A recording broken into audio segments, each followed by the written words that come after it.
Hi, welcome back, you beautiful souls. This is James, also known as the Oni Zerg. This will be part 6 to What If Deku Had Zenkais? Title, Raging Waterfall Part 2. So, we start our story in the previous. Izuku had kind of flown off after kind of having a fight with his best friend and also someone that he likes. And he's going through a lot because he just lost his parents in a villain attack.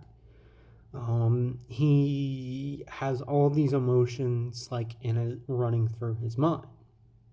And he's not necessarily depressed or mad at Shoto. It's more like he's scared to bring her into the danger that he will clearly face on a day-to-day, on the dangers that he'll face in his life, because he's not sure how to deal with everything. So we cut to our story for this episode. On the first day of class, it starts with everyone talking, and unlike in canon, because of recent events, Katsuki is more laid back. He doesn't really put his feet on the desk. He kind of just puts his head down. Because Katsuki has been working out in the early morning, and he was tired. And he's trying to get a power nap in before classes. So everyone's talking, and then Katsuki, Bakugo finally yells up. He's like, "Everyone shut up or die! God, you woke me up from my nap." And everyone just kind of looks at him awkwardly, like, is this kid in the right place? Did he just say he would kill us all? And Shoto, she kind of grins a little bit at this, because she's not friends with Katsuki, but from the small interactions that she's had with him, combined with the conversation they had the previous night, and with what Izuku has told her about his best friend, she knows he's rough around the edges and that he'll take some time to get used to.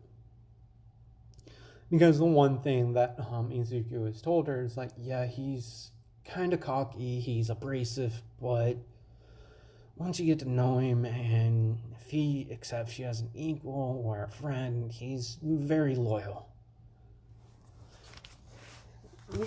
Which is adapt to this Katsuki.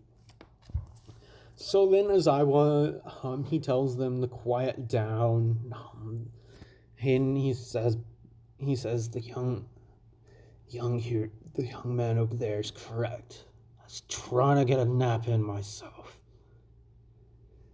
And everyone's kind of freaking out about this, because a man just stood up from behind the desk in his little sleeping bag, and it looks like this man hasn't slept in days.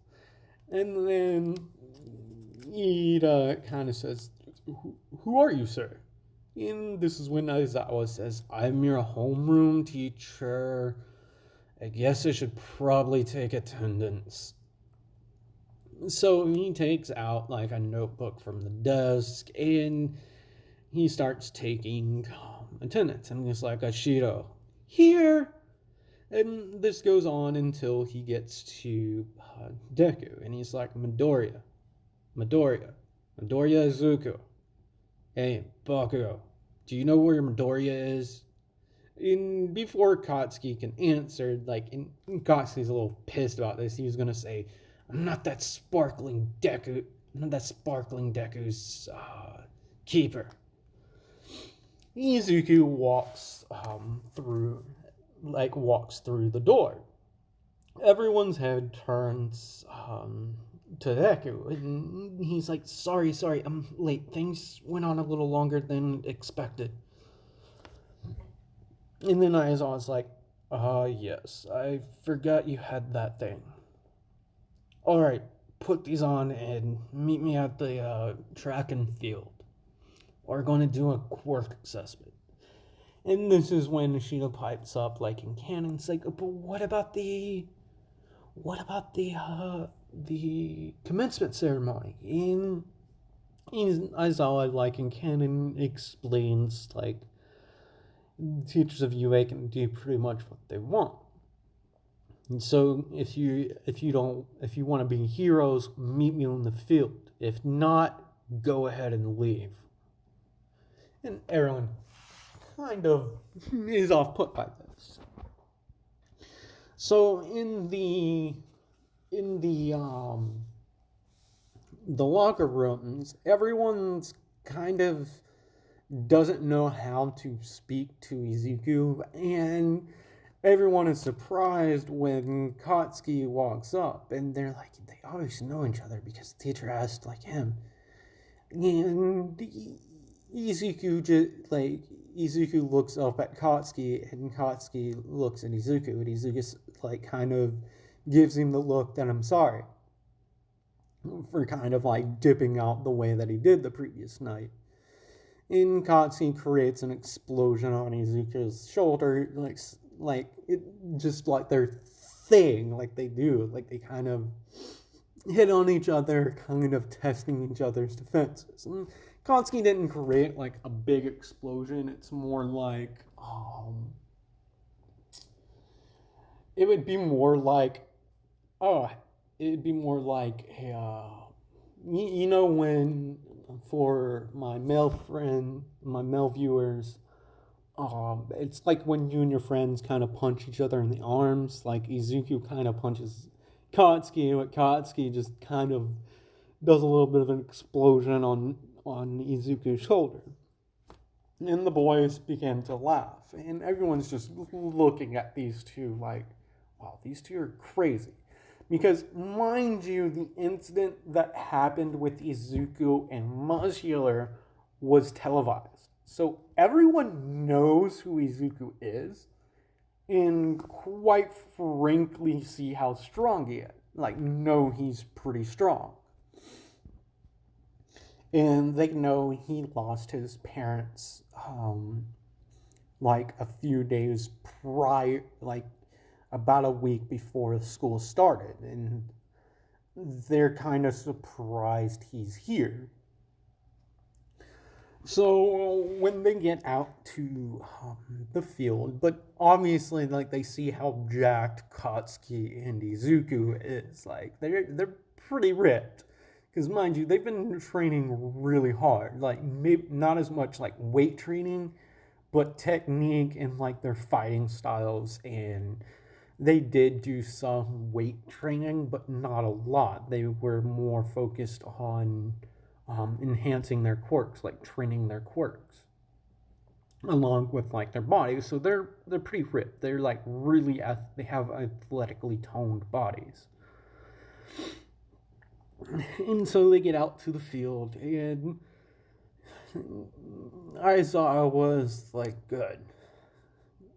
Bakugo Katsuki, you placed first. And Izuku kind of, like, everyone can hear Izuku kind of like mumble under his breath, figures he won. As like Izuku rolls his eyes. What's the highest you got in a ball throw, Bakugo? I think 180 meters. I think that's what it was.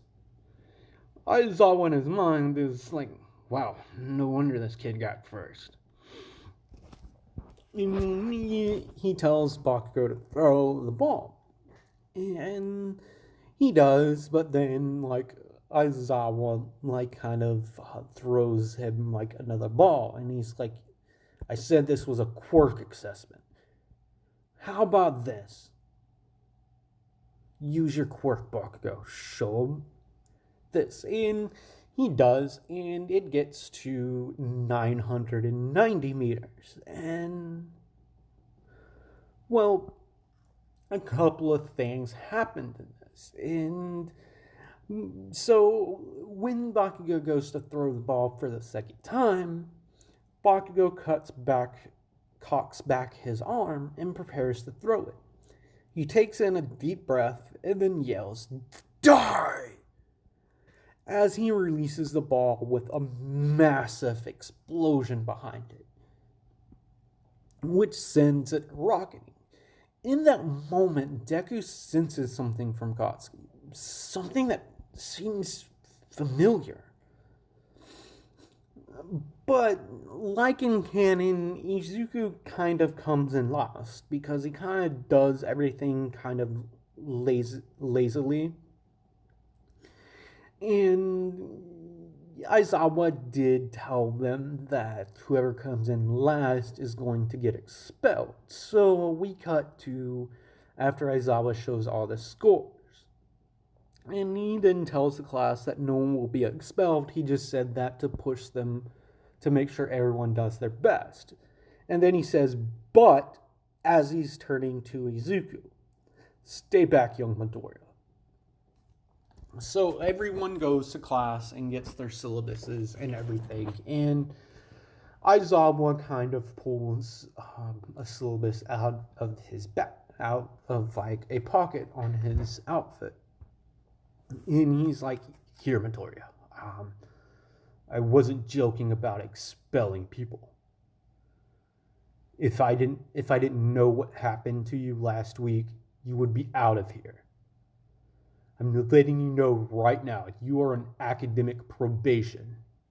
Any more of this lazily going through this, and you will be expelled. I don't care what has happened to you. And then Izuku gets an angry face, and then Aizawa tells him don't get me wrong, I understand what loss is, but you've got to decide. Are you going to let your parents' death ruin your future? You have the potential to be one of the greatest heroes the planet has ever seen, potentially stronger than All Might himself. And Izuku, in the back of his mind, is kind of thinking, it's well, I'm probably already stronger than All Might. But Izuku can sense that because he has gotten better at his ki sense, he can sense that Aizawa isn't being malicious. He's actually showing concern, not really concern, but Izuku knows he can feel Aizawa is saying this to him for his betterment. And Izuku kind of starts to walk away. And then Aizawa says, oh, and one more thing. He tosses Izuku the ball, and he says, now throw this ball as best as you can. And if you don't use your strength, you will be expelled. Izuku gulps, and then he's thinking back on everything, and he's getting angry. He's like, damn. And he cocks back and throws it, and there can be some wind pressure felt, and as Izuku kind of flies away, Aizawa was looking at it, and the reader is reading 2,500 meters. And this makes Aizawa smirk. He's like, I knew the kid was strong, but That's insane. And then he looks down and he sees like slight indentations where Izuku threw the ball from. And this makes him like grin even more. And he's like, and Aizawa kind of is thinking, he's like, man, that kid's got a lot to go through. If he can get over his inhibitions, he'll be a better hero than that goofball. And right at that is when our favorite hero breaks the ice, and he hears a laugh, and Aizawa just goes, "Oh my God, why is he here?" And he tells Aizawa, he's like, "Eraserhead, you're never that kind. Why didn't you expel the boy?" And Aizawa's like, because his parents just died. Obviously, he's going to be going through a lot right now, and the last thing he needs is to lose out on like what he wants to do for the future. If he wants to leave, he can leave. If not, I'm not going to babysit him from the rest of the time that he's here.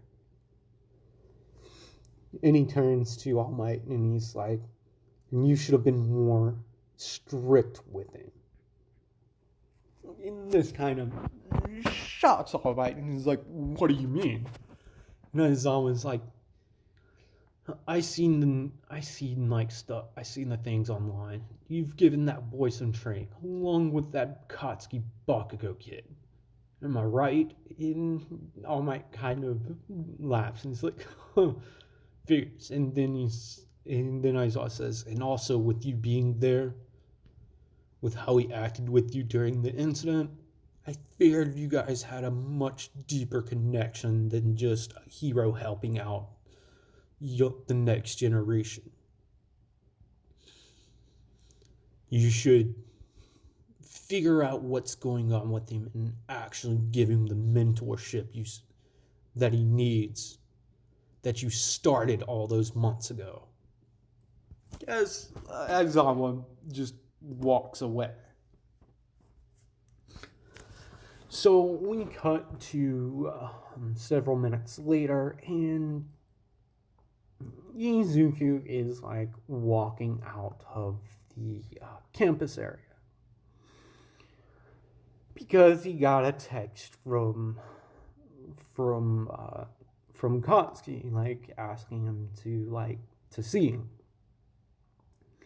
And so Izuku was in the middle of texting Katsuki that he wants to speak with him, but he received a text from Katsuki. So after showering and getting his civilian, like his normal clothes on, he comes up, like he meets Katsuki at the gates, and they're talking, and he tells Izuku that we need to talk, man. And Izuku is like, yeah, we do. And this is when Izuku says, the beach, and Katsuki says, yeah, the beach, let's go. And they both take off in the air. And before any of like the pros and stuff can really stop them, they're already gone. Because Izuku has gotten pretty apt at flying, and so has Katsuki, albeit it's not in the same way that Izuku does it. Katsuki still uses his quirk to do it, for now. So they get to the beach, to Deku Beach, and they start kind of sparring, doing like their normal like what they would normally do for afternoon training before like they rest, which is light stuff, not really using their quirks, but really working on their forms and stuff. And Katsuki tells Izuku it's like, this goes on for like a good 30 minutes without them speaking. And then Katsuki says, you know, you're not being fair to her. And Izuku's like, what do you mean by that? And then Katsuki says, It's obvious you care about this girl. I've been hearing you speak about her in your sleep, dude. But don't you think she has the right to choose what she does with her life, just like you have a choice? And this is when Izuku kind of breaks down a little bit, and he's like, Kachan, there's just so much going on. Parents, Shota, and then he looks at Katsuki and he's like, and then you. And Katsuki's like, what do you mean by me? And then Izuku explains that he felt similar energy come like radiating off of Katsuki when he threw the ball. And this is kind of shocking to Katsuki. And Izuku says, it's just a theory, but I don't think my quirk is a quirk. And Katsuki's like, what do you mean? And Izuku like then explains, and he kind of looks around, and Katsuki's like, oh, it's about that, isn't it? And Izuku nods, and he's like, yeah, ever since I got the quirk, my quirk hasn't improved. I've still had to train it. And Katsuki then asks, like, have you spoken to All Might about this? And Izuku's like, no, it's just, I thought that was just the way the quirk works, but then you exhibited similar energy when you threw the ball, Kachan. And I'm beginning to think that my theories are correct about this. And then Katsuki's like, what do you mean exactly by that? And Izuku then like sits down and he's like, well, he explains how he controls the energy. He closes his eyes, takes a breath, and then focuses the energy in between his hands. And Izuku's like, this.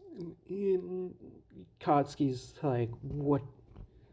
Dude, you've never shown that. And Izuku's like, yeah, it's not really important. It's something I discovered. It doesn't really have any use, but it helps you focus your life energy is the best way to really describe it. Katsuki's like, what do you mean? You mean it's your powers like that key stuff from anime and movies? And Izuku's like, yeah, it seems like that, but I don't know. And then he looks at Kanchan, and he's like, Kanchan, what, you should try this. And he explains how he does it. And an hour goes by, and nothing's really happening. And Katsuki's like, well, it's kind of getting late, and well, my mom wants me to get back sooner today. And then he turns to Izuku and he's like, how's the apartment, man? And Izuku's like, it's fine. I'm sorry. Like, I'll be over to talk to Aunt Mitsuki later about it. Like, I appreciate your parents offering me to stay with them, but I kind of want to be on my own for a bit. And Katsuki, kind of picks Izuku up, and he's like, well, I'll tell you this, man. I'm sorry for picking on you when we were kids. And Izuku's like, man, we've already been through that. And then Katsuki's like, no, it needs to be said. I'm sorry I picked on your kids, and well, over the past 6 years, man, I've come to think of you as family. And then this makes Izuku kind of tear up, and then Katsuki then proceeds to punch him in the arm, and he says, don't you dare get your sparkling ass all emotional over this. And I didn't say it, okay? If anybody finds out, I'm gonna kill you. And Izuku just begins to laugh, and he's like, Okay, Kachan. I won't tell anybody that you said anything. And then when Izuku's getting home, to his apartment, he feels like a gust, and he's like, "Oh, All Might, you're here. Figured you'd be coming by soon."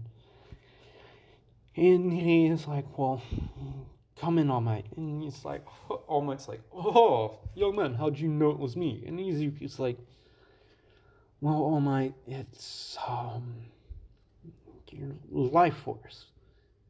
And Izuku's like, "I have a lot of things to talk to you about One for All and All for One, and my quirk. Well, it's not a quirk, actually." And All Might looks puzzled by this, and Izuku's like, "Well, come in and explain it." And he explains it to All Might, what his theory. And All Might begins to think, and it's like, "Yes, that's quite true. Your quirk should have increased in strength quite a bit by now, but it seems like you've been stagnant." And then Izuku brings up the point that he thinks All Might can get all of his strength back completely and then some. And he explains to All Might like how he controls his energy, his ki.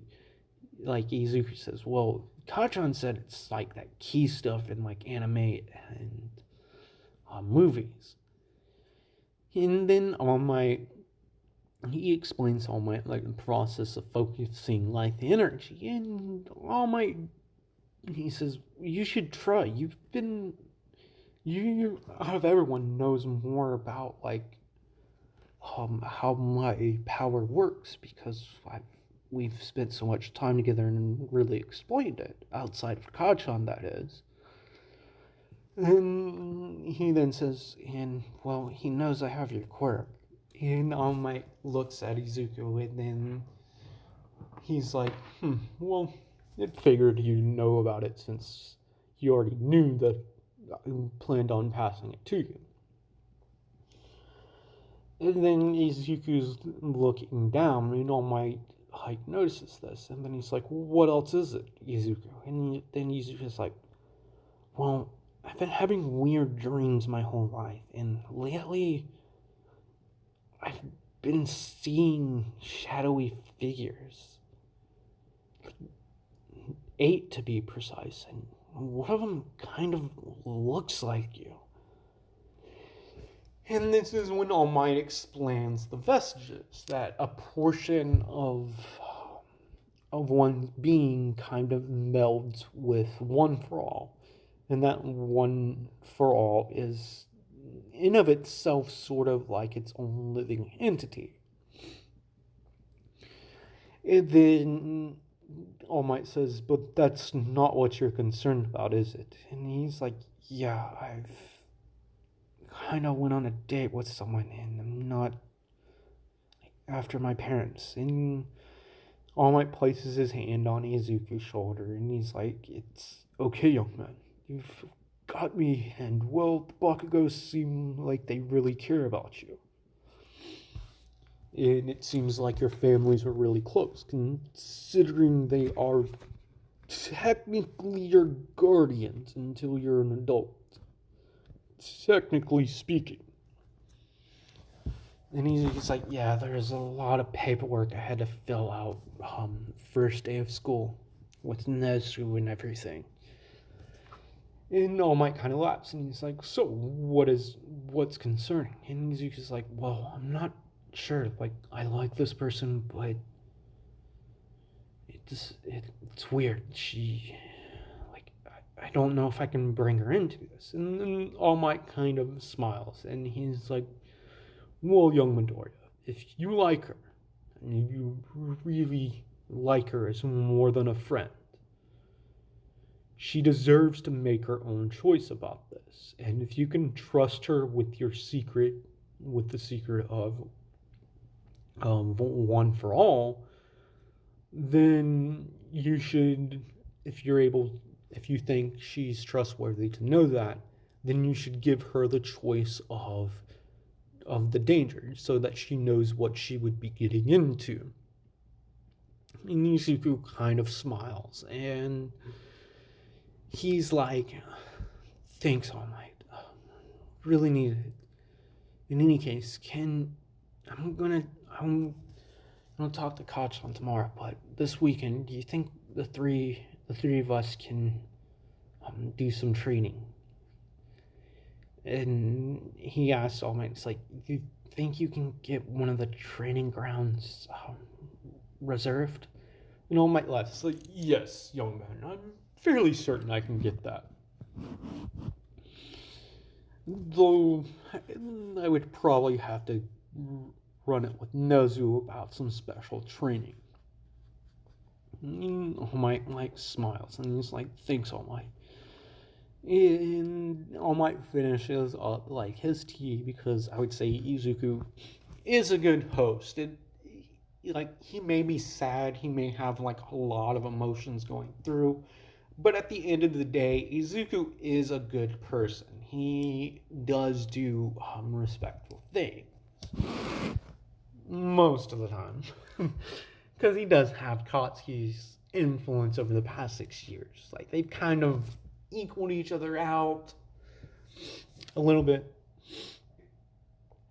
So then he calls up Shoto, and he texts her, and he's like, hey, we need to talk. Can you meet me here? And he sends her an address. And this is when Shoto kind of starts freaking out a little bit, and she's like, the damn jerk, he's been ghosting me this entire time, and now he wants to talk. So him and Shota meet up, and Izuku looks at her, and she looks at him, and she's kind of pissed off. And then Izuku takes a deep breath, and he's like, Todoroki, son, I'm sorry I haven't been speaking to you since that night. And she yells at him, and it's like, do you blame me for your parents' death? Is that why you won't speak to me? And then Izuku puts up his hand, and he's like, no, it's not that. And then she's like, then why are you calling me Todoroki? I thought we were better friends than that, Izuku. And Izuku kind of gulps, and he then bows, and it's like, I'm sorry, it's just, can we sit down? And they sit down at one of the benches, and Izuku looks around. And then he closes his eyes for a couple of seconds, and he knows no one's around. And then he goes in and explains the whole secret to One For All to her. And then he says, I haven't been avoiding you because I think you're responsible for my parents. It's been avoiding you because I didn't want to put you in danger. And Shota kind of slaps Izuku, and she's like, you didn't think I deserved to make that decision myself? And Izuku apologizes, and then he's like, there's also another thing. Parents' funeral is next week, and well, here, give this to your dad.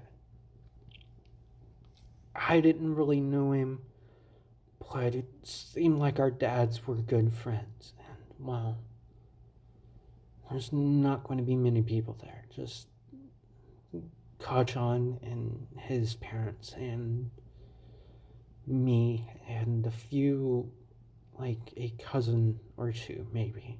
But definitely Kachan and his family will be there. And I figured Dad should have one of his friends there as well.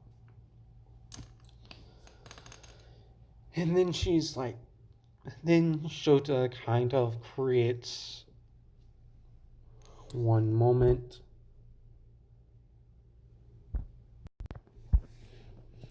So I believe I left off. I'm sorry, I had a guest show up. I believe I left off a story where Izuku had explained one for all to Shota, and she had smacked him. And Izuku's like, oh, Izuku is a little taken aback by this, and then he's like.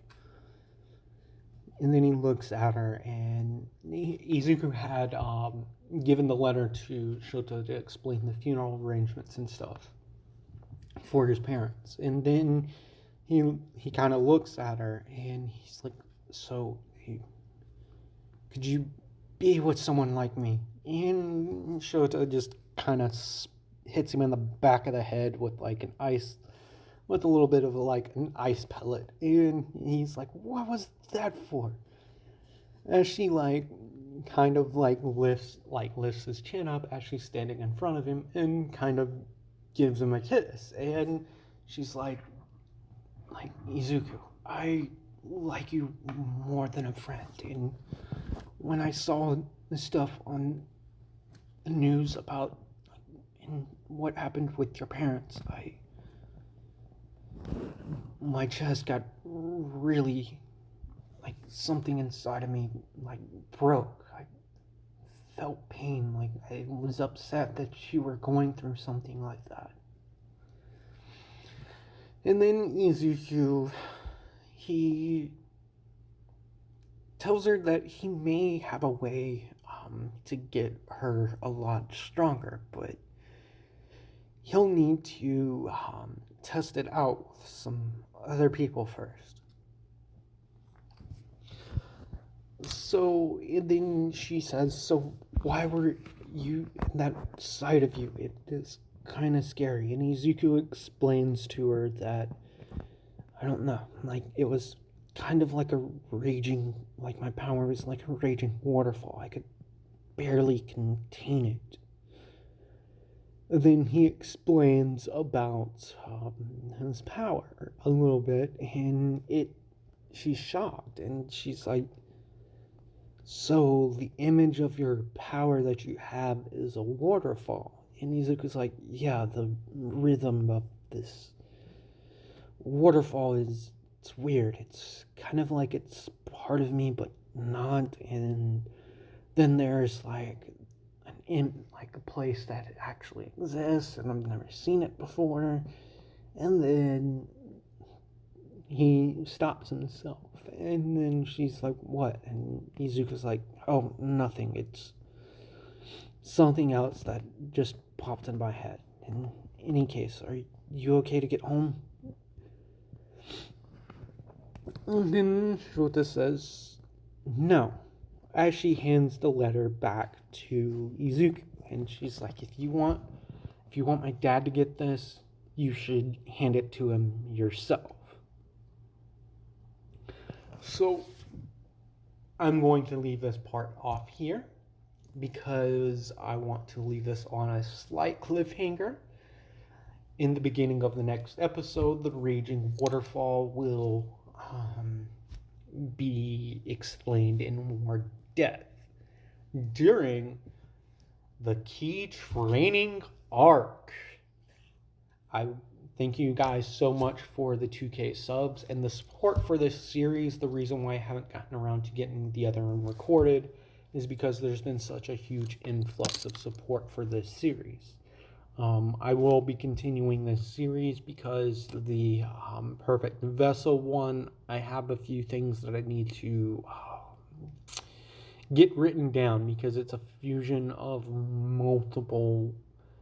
It's basically my tie-in to my Dekuverse crossovers. That being said, like, comment, and subscribe if you haven't already done so. Link to Discord will be in the description, and I will see you beautiful souls in the next video.